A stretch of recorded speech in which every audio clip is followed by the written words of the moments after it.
Meng Chao menjawab, tidak, aku tak mengancammu. Tak apa-apa jika kau tak mengerti kata-kataku sekarang.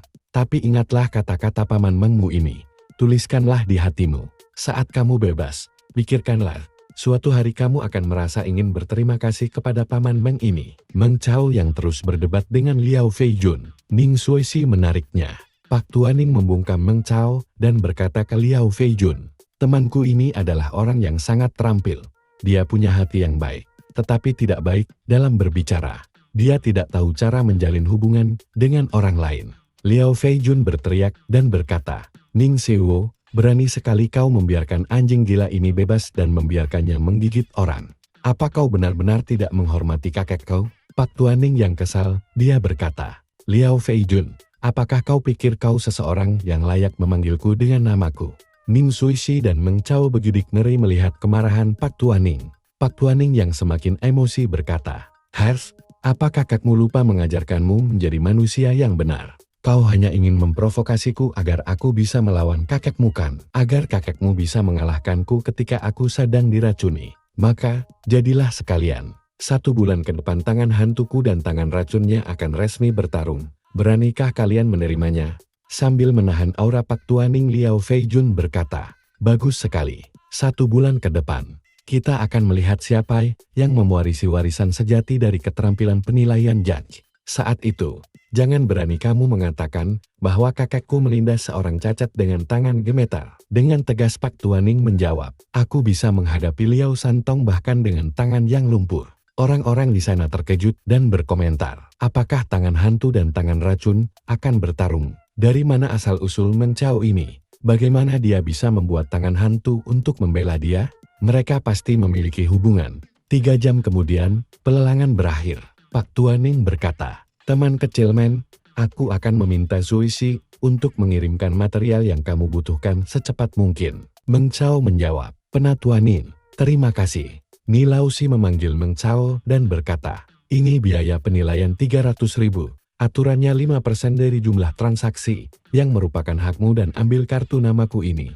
Aku tidak suka berhutang pada orang lain. Jika kau mendapat masalah, kau dapat datang menemuiku. Nilausi pun pergi meninggalkan mereka. Ning Xuexi berkata, simpan kartu itu, tapi jangan dekati dia jika kau sangat membutuhkannya. Nilausi ini juga anak orang kaya, dia membantu dengan cara yang mungkin tidak dapat kau terima. Sistem Tinder berkata, Anda mendapatkan poin kontribusi dari warga elit yang Sienna bertambah 333. Meng Chao kebingungan. Jika itu bukan ayah putri Ripple, aku baru saja selesai dengan perdagangan. Bagaimana aku menyelamatkannya? Kilas balik 10 menit yang lalu, kabut dalam. Diperkenalkan 3 super Bing bintang 5. Yang berarmor biru ini, bernama Huhu. Huhu si armor biru berkata, saudara Sienna, hati-hati. Binatang ini sudah terluka sangat oleh kita. Jangan ceroboh selama ini menanganinya. Wanita dengan senjata cambuk ini bernama Suyan. Dan ini Yan Xiannan, ayah si Ratu Ripple. Ayah si Ratu Ripple menjawab, aku tahu. Terlihat mereka sedang bertarung dengan monster belalang. Suyan si wanita cambuk berkata, sial, monster ini akan bermutasi. Monster itu berubah menjadi tanaman karnivora. Lalu si monster menselepet wanita cambuk. Dan akarnya melilit Huhu si armor biru. Terlihat Huhu si armor biru mencoba menyerang akar itu dengan senjatanya. Tak disangka saking kerasnya akar monster itu, malah senjatanya yang hancur. Lalu akar monster itu melesat menyerang Yan Xiannan. Tanpa sadar dia mengeluarkan Ripple masa depan milik kakek Tinder untuk menangkis serangan itu. Dia pun melesat maju ke hadapan monster itu dengan skill fighternya yang digabungkan Ripple itu. Dengan mudahnya dia menangkis setiap serangan monster itu. Lalu dia mengeluarkan ulti yang membuat monster itu hancur. Dia shock akan kekuatan Ripple itu, pikirnya berkata, Bemunik hangat Ripple ini terlalu kuat dan menakutkan. Kemampuan dasarku meningkat setidaknya 2 kali lipat. Huhu si armor biru bertanya, apa yang terjadi dengan monster itu? Suyan yang melihat jurus itu berkata, alangkah kuatnya kekuatan Ripple itu. Huhu keheranan bertanya, Xiannan, apa yang salah denganmu? Binatang buas itu sudah modar, kau kenapa?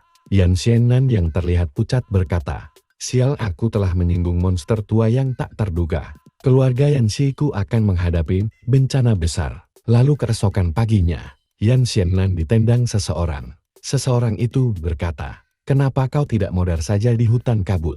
Dan inilah kakek si Ratu Ripple. Dia berkata kembali, "Kau bisa menyinggung orang-orang di bawah kita. Tapi kenapa kau harus pergi dan menyinggung orang-orang di atas kita?" Terlihat Yan Xiannan yang tak melawan. "Aku akan memodarkanmu sekarang, sebelum keluarga kita hancur oleh tanganmu sendiri." Ye Fei Rong Ratu Ripple tidak membiarkan itu terjadi. Dia menghalangi kakeknya. Kakeknya berkata, Nah, kamu tak tahu keberadaan menakutkan seberapa jauh orang yang telah kamu singgung." Ratu Ripple berkata, Meskipun keluarga Yan kita bukan yang paling kuat di kota naga, itu bukan hal yang bisa dianggap remeh. Hal apa yang kau takutkan, kakek? Kakeknya menjawab, "Aku takut monster tua yang menciptakan demonik sangat Ripple itu benar-benar marah. Seluruh keluarga Yan kita bisa dimusnahkan." Ratu Ripple yang kebingungan bertanya. Monster tua. Si kakeknya menjelaskan, sang peloporlah yang bertahan hidup dari bencana zombie ranking awan, dan menjelajahi jalan kehidupan super dengan segala harga yang harus mereka bayarkan. Para eksekutif Dragon City telah lama menemukan bahwa ada lebih banyak monster yang lebih mengerikan di dalam kabut. Untuk mengatasi monster-monster ini, dan para monster lama itu telah mempelajari cara meningkatkan seni bela diri mereka saat ini. Demonik Hangat Ripple kemungkinan akan terlahir seperti itu. Mungkin para senior melihat putri Ripple kita yang lucu ini, memberikan kesempatan keluarga kita ini untuk menyebarkannya. Dan kesempatan besar ini, sudah sampah ini rusak. Jika dia sangat mencurigakan, apakah kau pikir kau bisa menghentikannya dengan si Ripple kecil kita? Dia bisa menyerang kita dengan satu jari. Ratu Ripple bertanya ke kakaknya. Kakak, tak ada gunanya kakek memukul ayahku hingga modar. Sekarang karena kita telah menyinggung para senior, apakah tidak ada cara untuk menyelesaikan situasi ini? Kakak berpikir sejenak dan berkata, memperbaiki? Apa yang harus kita gunakan untuk memperbaiki hal ini? Tingkat senior itu bukanlah seseorang yang dapat keluarga kita hubungi secara langsung. Kecuali senior itu memaafkan kita. Jika tidak, keluarga kita mungkin tidak dapat terlepas dari bencana ini. Ratu Ripple memiliki rencana dan berkata, Kakek, aku akan pergi dan meminta maaf di depan umum kepada Old Man Tinder. Itu bahkan jika dia marah, dia hanya akan marah padaku. Aku tidak akan menyertakan keluarga dalam masalah ini. Ye Fei Rong pun pergi. Lalu si kakak menegaskan ke Yan Xiannan. Tuh, lihat putrimu. Lalu lihat dirimu sendiri. Jadilah pemburu monster. Jangan ikut masuk dalam bisnis dan organisasi keluarga mulai sekarang. Singkat cerita, Ratu Ripple mengadakan live. Di live-nya dia berkata, tentang demonik Changet Ripple, saya hanya menetapkannya tanpa menelusurinya dengan jelas. Karena itu saya menyebabkan pengaruh yang sangat buruk di Dragon City bagi teman-teman yang menonton live streaming saya. Sekarang, saya sangat menyadari kesalahan itu. Saya harap Anda dapat memberi saya kesempatan untuk membuat perubahan. Lalu kita diperlihatkan Meng Chao dan si gendut Fei Xiong sedang menonton live itu. Si gendut Fei Xiong yang kesal berkata, siapa yang membuat Dewiku takut seperti ini? Aku akan memodarkan siapapun orang itu. Lalu ponsel Meng Chao mendapatkan pesan dari Ratu Ripple yang berisi. Aku bingung, tapi sekarang aku tahu aku salah. Bisakah kau biarkan keluargaku? Aku mohon. Aku mohon padamu. Pikir Meng Chao berkata, karena kamu sudah sangat meminta maaf dan reaksinya sangat serius. Aku juga seorang Old Man Tinder yang baik hati. Aku akan membiarkan kalian pergi kali ini. Meng Chao hanya membalas all. Ratu Ripple membalas. Kami tahu bahwa dengan kemampuan dan jabatan yang Anda miliki, bahkan jika kami memberi Anda uang atau sumber daya kultivasi, itu hanya akan menjadi penghinaan bagi Anda. Saya ingin tahu apakah ada hal yang mungkin Anda butuhkan dari keluargai untuk membantu Anda. Kami pasti akan mempertaruhkan hidup kami untuk Anda dan tak pernah akan menolak permintaan Anda. Meng Chao memikirkan cara membalas yang pas dan bisa menguntungkannya. Lalu dia melihat si ketua kelas. Pikir Meng Chao berkata, ngomong-ngomong, keluarga Zhuo Haorans punya perusahaan kecil. Aku harus mencegah Zhuo Haoran menggunakan kekuatan keluarganya untuk membahayakan keluargaku. Jika ada hal yang tak kuinginkan terjadi. Di pesan Meng Chao berkata, dalam 3 hari, bantu saya memeriksa organisasi Haohan. Akan ada beberapa masalah. Ratu Ripple yang sebenarnya tak mengerti dia berkata, saya mengerti. Meng Chao yang kebingungan berkata, tunggu apa? Apa yang kalian pahami? Keesokan harinya di pagi Meng Chao yang ingin berangkat ke sekolah di depan pintu apartemennya. Adiknya mengejeknya. Kakak, jika nilaimu buruk hari ini, aku akan mentertawaimu setiap saat. Meng Chao menjawab, jangan khawatir, aku tak akan membiarkan mimpimu menjadi kenyataan. Di jalan pikir Meng Chao berkata, hari ini akhirnya tiba, ujian putaran pertama. Sudah beberapa hari sejak Ye Fei Rong mengakui kesalahannya. Dengan bantuan keluarga si Ratu Ripel, Demonic Chang'e Triple setiap hari dapat membawaku ribuan poin kontribusi. Luka di tubuhku juga sudah sembuh sepenuhnya, dan aku sudah banyak menukarkan keterampilan dan teknik. Di depan gerbang sekolah Meng Chao bertemu ketua kelas, dia berkata, sampah akan tetap menjadi sampah. Jangan pernah berpikir untuk meninggalkan tumpukan sampah di jalan Tianshu. Meng Chao menjawab dengan santai, hargailah hari terakhirmu menjadi ketua kelas. Panel berpindah di ruang konferensi lantai atas pusat kultivasi. Diperkenalkan, Direktur Pengajar Ma Qingyun, Paman Zhu Haoran. Dia berkata, ujian ini bukan hanya terkait dengan kehormatan SMA 9 Nagai, tetapi juga kehidupan para kandidat. Saya harap mengawasi siswa secara ketat, dan jika ada masalah, segera hubungi kami. Di kursi penonton guru-guru saling ngobrol. Si guru berotot berkata, Hon, kelasku tahun ini tidak kuat, hanya 30 lebih yang mampu melebihi Bol. Guru wanita berkata, kelasku lebih buruk, hampir tak mampu menang melawan para juara angkat besi olimpiad di bumi. Ahad, ini sangat menyedihkan. Terlihat guru Wang hanya diam, lalu diperlihatkan ranking siswa di sekolah. Guru di belakang berkata, lihat Wang, siswamu ada di layar. Chu Fei Xiong, kelas 6. Kekuatan meninju 249,5 kg. Peringkat kekuatan pukulan 21. Guru wanita berkata, Lawan, apakah kamu secara rahasia menyembunyikan beberapa keterampilan khusus? Siswa kelasmu bahkan memenangkan kelas roket kami. Guru Wang berkata, tidak, hanya saja siswa-siswa saya bekerja keras. Lihat ini kelas 6 lagi, Meng Chao kelas 6. Kekuatan tinju maksimum 240,9 kg. Mers berlari, 8,55 detik 100 meter. Hasil keseluruhan saat ini peringkat 19 di seluruh sekolah. Guru Wang berkata, itu normal. Si guru berotot berkata, jika Meng Chao tidak terluka di tahun keduanya, dia pasti masuk ke kelas roketku. Bukan giliran Lo Wang yang akan menyelesaikan kekurangan. Paman Zhu Haoran terkejut, pikirnya berkata, hah, anak berani ini, Meng Chao, berani bertarung dengan keponakanku. Jika dia tidak terluka, dia pasti sudah dihadapinya sejak lama. Diperkenalkan, Kepala Sekolah Sun Dazing julukan Chievi Canon. Sambil tidur dia berkata, bagus. Paman Zhu Haoran berkata, tidak mungkin, seseorang dari kelas paralel berhasil masuk 10 besar. Kelas 6 lagi, Zhu Haoran kelas 6. Kekuatan meninju 250,1 kg. 100 meter, lari 8,49 detik. Hasil keseluruhan saat ini peringkat 9 di seluruh sekolah. Guru wanita berkata, seperti yang diharapkan, Zhu Hao dari keluarga Zuoran. Guru Wang berkata, itu bukan apa-apa. Si guru berotot berkata, dia juga memecahkan dinding ujian dengan pukulan maksimum 250 kek. Murid botak berkata, apa yang harus dilakukan? Zhu Haoran terlalu kuat. Dia lebih tinggi dari Meng Chao dengan 20 poin di 2 ujian pertama. Wang Tao berkata, awalnya ku pikir Meng Chao bisa mendapatkan poin lebih banyak di 2 ujian pertama. Ujian menembak tak akan kalah terlalu parah, tapi ini sudah berakhir. Pengawas ujian berkata, semua siswa kelas 6 telah selesai menyelesaikan ujian kekuatan pukulan maksimum dan lari 100 meter. Sesuai hasil, antri dan langsung ke area tembak dalam ruangan. Murid-murid pun menuju area tembak. Di tengah pertengkaran sengit, Meng Chao dan ketua kelas, tatapan mereka bertemu sejenak saling menantang dalam diam. Namun, tak lama kemudian, keduanya mengalihkan pandangan, tenggelam dalam perasaan yang tak terucapkan. Terlihat di sana sudah ada guru-guru dan kepala sekolah. Murid-murid menyapa mereka. Selamat pagi Kepala Sekolah Sun, Direktur Pengajaran Ma, Guru Yan dan Guru Wang. Pengawas berkata, uji coba tim pertama, Zhu Haoran, Meng Chao. Berikut ini adalah deskripsi uji menembak.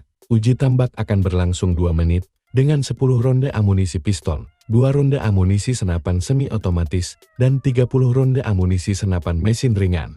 Siswa yang mengikuti ujian akan merakit senjata mereka di tempat dan menembakkannya dari awal waktu. 10 target tetap, 1 poin per cincin. 9 target bergerak 3 poin per cincin. 1 target emas, 10 poin per cincin. Kandidat ambil posisi kalian. 3, 2, 1, mulai. Mereka pun mulai merakit senjata itu. Terlihat ketua kelas Zhu Haoran yang sudah selesai merakit. Dia yang mengejek berkata, "Hanpaya, hanya segitu saja." Sedangkan Meng Chao masih santai merakit senapan semi-otomatisnya. Ketua kelas mulai menebak. Orang-orang mulai berkomentar, "Ya Tuhan, bagaimana Zhu Haoran bisa sangat tepat dengan senapan mesin ini?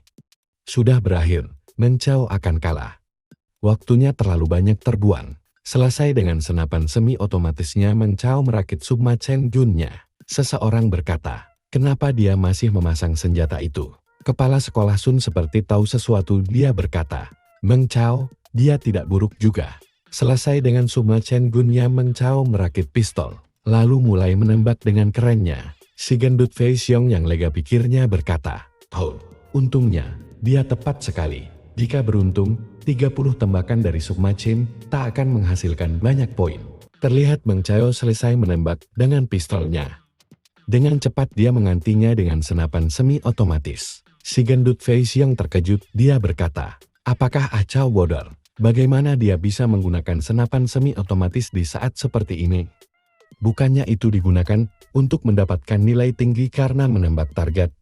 Kenapa itu digunakan pada target yang tetap?" Terlihat semua orang terkejut. Wang Tao berkomentar, "Aku pikir Meng Chao telah memutuskan untuk menyerah sepenuhnya pada target yang bergerak agar dia bisa menggunakan semua pelurunya pada target yang tetap. Dia juga bisa mendapatkan banyak poin dengan cara ini." Wajah Meng Chao terlihat sangat fokus dan langsung menembak. Terlihat waktu yang tersisa 20 detik. Si gendut Fei Xiong yang tak ingin Meng Chao kalah, dia berkomentar, "Tapi, dia membutuhkan waktu terlalu lama, sekarang dia kehabisan waktu." Waktu yang tersisa 19 detik. Pengawas berkata, 10 detik kemudian, akan terjadi target tembak yang bergerak. Dijelaskan peluru di senjata mereka. Meng Chao Subma Chen Gun 30 peluru. Si ketua kelas senapan semi-otomatis 20 peluru. Pengawas berkata, "Kedua kandidat, ambil posisi kalian." Guru Wang berkomentar, Meng Chao tidak dalam kondisi pikiran yang stabil. Ma Qingyun berkomentar, dia siswa yang mencari seni bela diri, yang menyimpan, dan akhirnya dikirim ke rumah sakit karena hal itu, benar kan? Kepribadiannya terlalu ekstrem. Dia mungkin akan punya jalan yang sulit untuk dia jalani. Waktu terus berkurang. Seperti merasakan sesuatu, kepala sekolah terus melirik dan berkomentar tipis. Diperlihatkan 10 detik tersisa dan target bergerak dikeluarkan. Si gendut Fei Xiong yang sedih berkata, "Selesai, menggunakan Subma Chen Gun untuk menyerang target yang bergerak. Meng Chao benar-benar selesai kali ini." Si ketua kelas selesai 5 tembakan sebelum waktu habis. Pengawas berkata, "Siswa Xiao Haoran menyelesaikan ujian." Si paman Ma Qingyun berkata, "Bagus sekali, kamu telah berhasil sangat baik sebagai ketua kelas 6. Pak Guru Wang berkata, "Zhu Haoran, kamu melakukannya dengan baik." Pikirnya berkata, "Zhu Haoran, apakah kau berusaha menghancurkan mentalitas Meng Chao? Tahukah kau bahwa dia tidak bisa masuk ke mata kuliah utama?"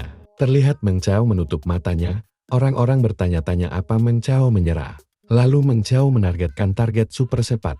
Meng Chao membuka matanya dan langsung menembak 5 kali. Pengawas berkata, "Waktu habis. Uji menembak telah selesai." Siswi wanita di samping Gu Fang berkata, "Saya pikir Meng Chao akan kembali, tapi dia depresi mental." Gu Fang menjawab, "Ya, beberapa tembakan terakhirnya pelurunya mengarah ke target emas. Sangat disayangkan." Pikir Zhu Haoran berkata, "Hai, sampah, meremehkan diri sendiri." Paman Zhu Haoran berkata, "Orang biasa memanglah orang biasa. Setelah kena mental, masih membuang banyak peluru, bahkan tidak tahu cara menyimpan sumber daya untuk kota naga." Si gendut Fei Xiong berkata, "Meng Chao, skormu kali ini." Meng Chao menjawab, "Itu cukup baik, dalam batasku, bahkan mungkin dianggap sempurna." Si gendut Fei Xiong yang sebenarnya khawatir, pikirnya berkata, "Jika kau kena mental, bilang saja. Mengapa kau masih berusaha mempertahankan mentalitas yang sudah jatuh itu?" Pengawas mulai memberitahuan nilai mereka. Zhu Haoran dari kelas 6 memperoleh nilai 515 untuk ujian menembaknya. Nilai totalnya adalah 1414 poin. Saat ini, dia mendapat peringkat KE11 di seluruh sekolah. Murid-murid berkomentar, seperti yang diharapkan dari seseorang yang sudah berlatih di klub. Dengan hasil ini, dia bahkan dapat menjadi 3 teratas di kelas roket. Meng Chao pasti akan kalah. Pengawas berkata, Meng Chao dari kelas 6 telah mendapatkan nilai 588 untuk ujian menembak. Total skornya adalah 1434 poin. Saat ini dia mendapat peringkat KI 8 di seluruh sekolah. Para murid terkejut. Guru Wang menangis haru. Iblis yang tersenyum. Dan terlihat Meng Chao sangat santai mendengar skornya. Su Haoran terlihat terkejut dan seketika naik darah. Dia berkata, tidak mungkin. Bagaimana dia bisa mencetak nilai setinggi itu ketika dia tidak mencapai target banyak kali? Apakah poin saya dan poin dia?